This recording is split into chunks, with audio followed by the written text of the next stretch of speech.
Hi, this is Anna and I'm back and we're going to square up the piece. And I look at my piece, I'm on my table, I have my rulers and my cutting mat, my rotary cutter, and I look to see where there's a straight edge.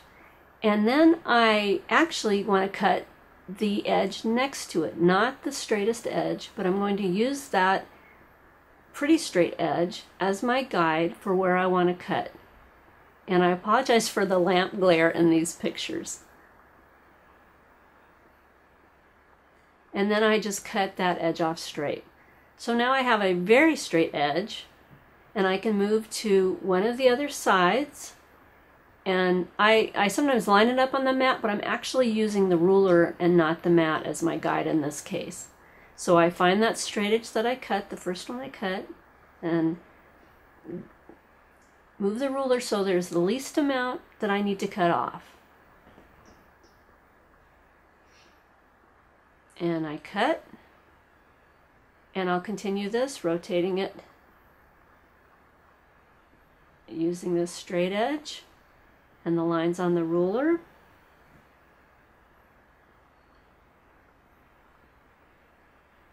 Taking the least amount off as long as I make sure that I've gotten the top under that ruler. Slide it down if necessary. Just the smallest amount. Cut it off. And then the last side. And check both ends of the ruler at this point. Make sure you're really pretty square.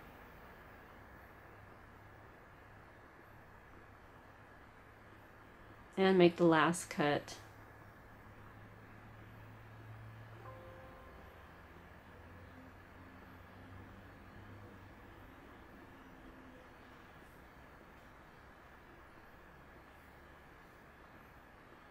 And the piece is all squared up.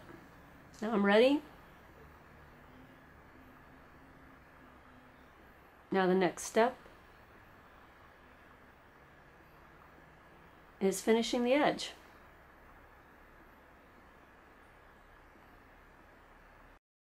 I'm going to take one of the straight edges on the piece and I'm going to fold the piece together so that I can pinch in the center point. And I'm going to take a piece of floss that is 4 strands and a needle, and I'm going to come up from the underneath at that center point and make a 1/4 inch or a little less than a 1/4 inch stitch. I'm going to share my mistake here. I should have had a longer floss, so be sure your floss is at least 8 inches longer than the side that you're stitching on. It'll give you a lot easier process. So now I'm going to just do a running stitch. I'm about a little more than 1/8 of an inch up from the outside edge, about 3/16 probably. You can do this any distance you like. And I'm pulling, doing a running stitch and pulling it, making sure that I still have the right side of, because I'm right-handed, the extra thread on floss on one side. And I'm doing a running stitch with about 1/4 inch stitches. And you can see it would have been much easier had my floss been longer. And I'll just continue on.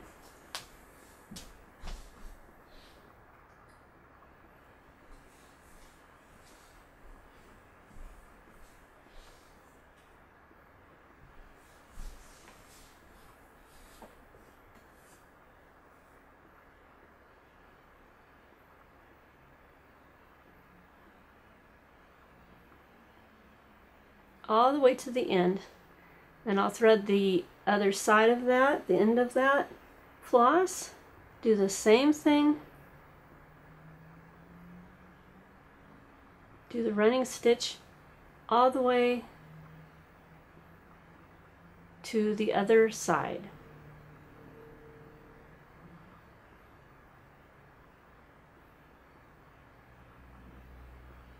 This is handwork. It doesn't need to be perfect. I think it's kind of neat that it's not.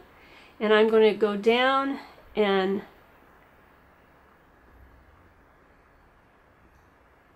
come up so that I'm near the corner. And I'm going to tie knots on each of the ends, and I do a little loop and then I put my eye and my needle down and just pull that thread so that the knot goes down. And sometimes it takes 2 tries. Be a lot easier had my floss been longer. Just stick the eye of the needle, pull the end of the thread, and that knot will slide right down to the surface of the quilt. And that's what I want. And I'm going to do that same thing on all 4 sides, the remaining 3 sides. But for this example, I'm going to move to the next step. So you can just pretend that I've done it on all of the each of the sides. And I'll cut about 1/2 inch is about what I left for the tail on those knots.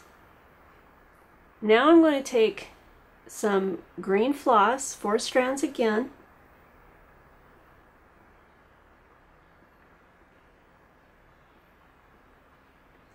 and I'm going to, you could knot it if you want to make sure you have the same tail on there, 1/2 inch or longer, so you can trim it. And I'm going down through the top, so now I'm on the bottom underneath, and then I'm going to come up, leave the tail so that I can tie it, or if it has a knot, pull it to the surface.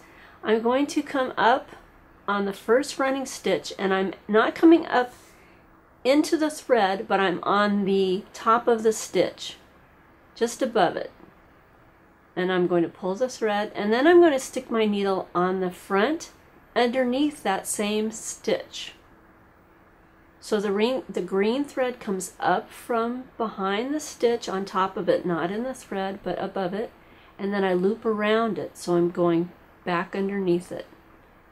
Again, up, about at the center of the stitch, but above it, and then I wrap around it, I stick my needle under it, and come over the top, and I go back to the back of the quilt, coming up, looping around, and I'm going to continue the stitch all the way to the other end,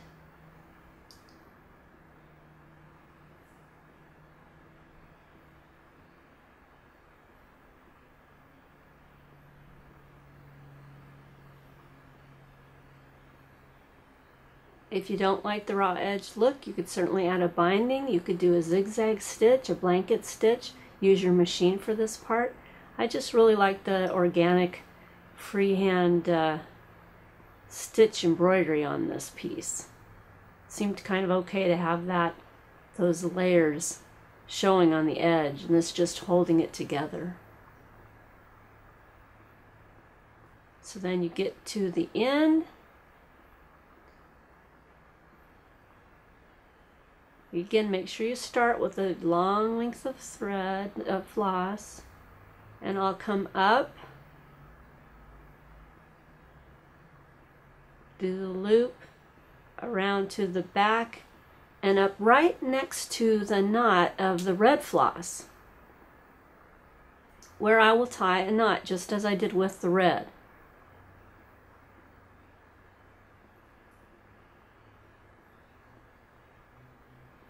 And then I'll trim it off the same length as the red. And I would do this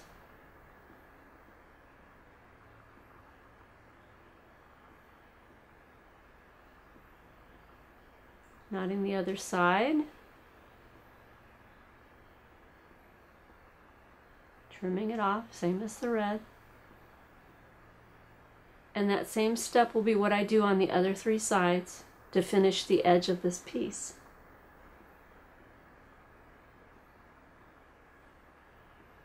So we'll end up with 4 little knots and little tassels on the edge. Now it's time to sew the center beads on. And I have taken 2 strands of red and 2 strands of green, put them together, and that's what I'm going to use to attach the beads. I want to make sure that the needle will go through the beads, and these are beads that I made using fabric and there's a video for that down in the link. You can see how I actually made the beads and applied them. I come in, there's not a knot on my floss, I come in about 3/4 to an inch away so that my thread is in the center of the quilt and the batting. And then I come up, and I go down in that same spot, go to the back, and come up again. And that locks my thread inside there without me having to make a knot. And I'll start by adding a bead. This is going to be 7 beads, so I'll start by adding a bead in the center, which in the end may not be center, and that's just fine.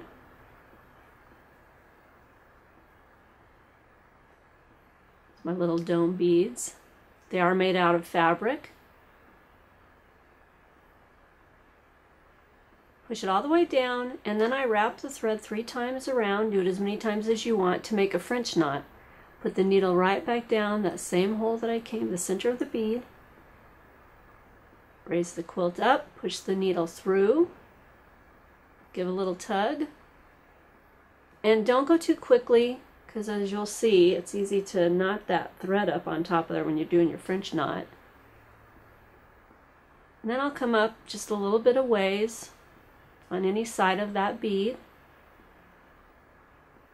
and I'll do the same thing.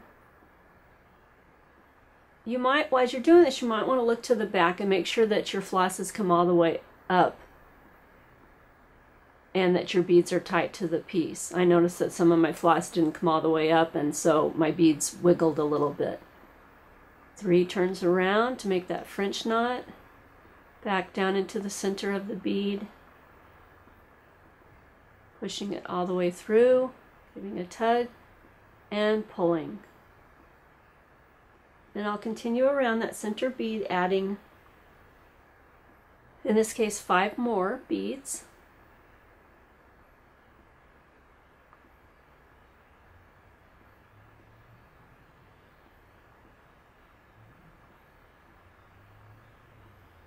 You can use as many beads as you like. I just thought 7 worked out well for this piece.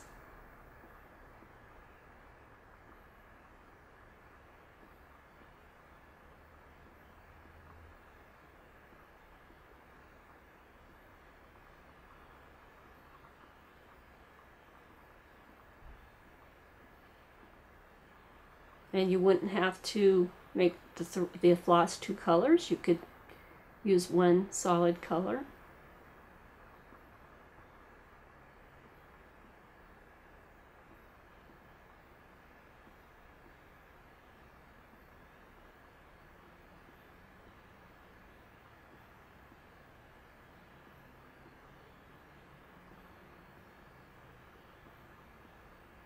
I had to get another strand of the floss.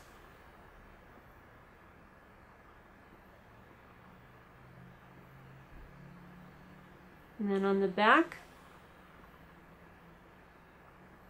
I'll just make a knot and sink my thread into the backing fabric. Make sure not to go to the front.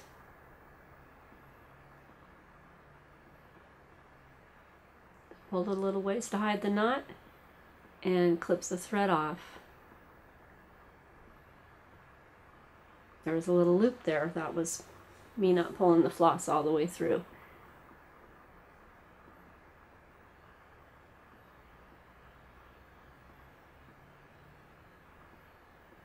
And that's the flower center. Next we'll do hanging the branch.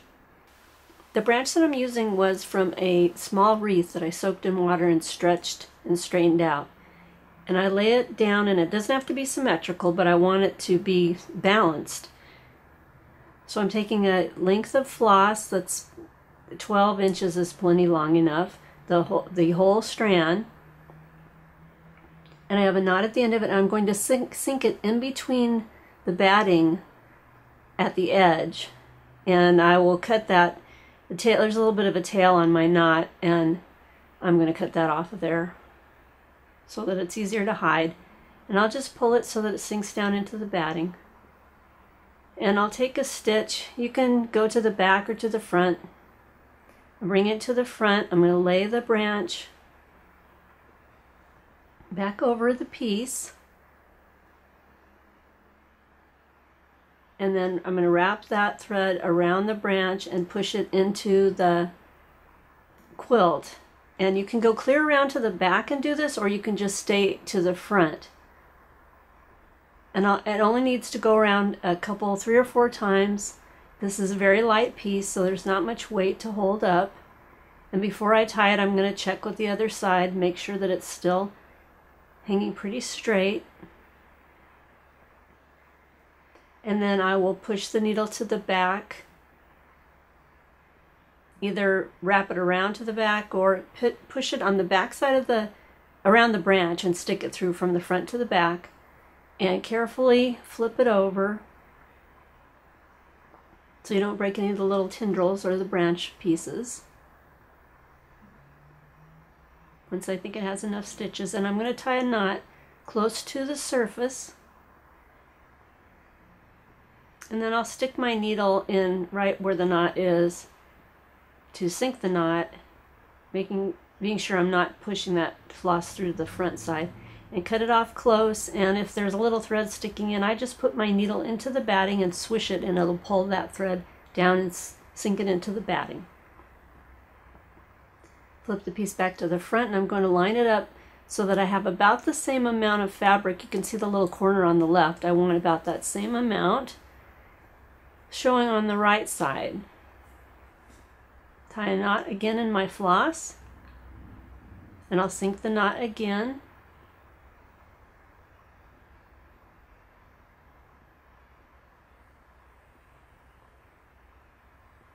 Just kind of pinch it and hold it so that you can get your piece started. And I'm pushing in the middle and then pushing it through to the front. And it's a little fiddly because there's a little tendril sticking out there.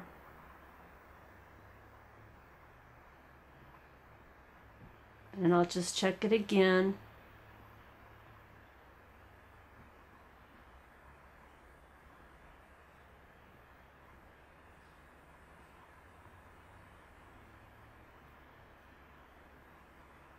And either wrapping around or going right behind the branch on the front. I'm just double checking to make sure that the quilt's still straight. And I'll do the same process. I will wrap that floss around the branch.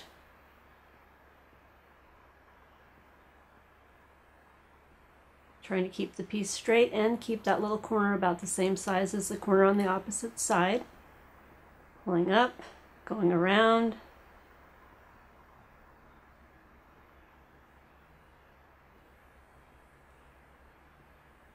And then I'll tie it off on the back, and the piece is ready to hang. I hope you enjoyed learning how to make this painted and quilted poinsettia wall hanging. This is Anne with Fiber Designs by Anne. Thanks for watching.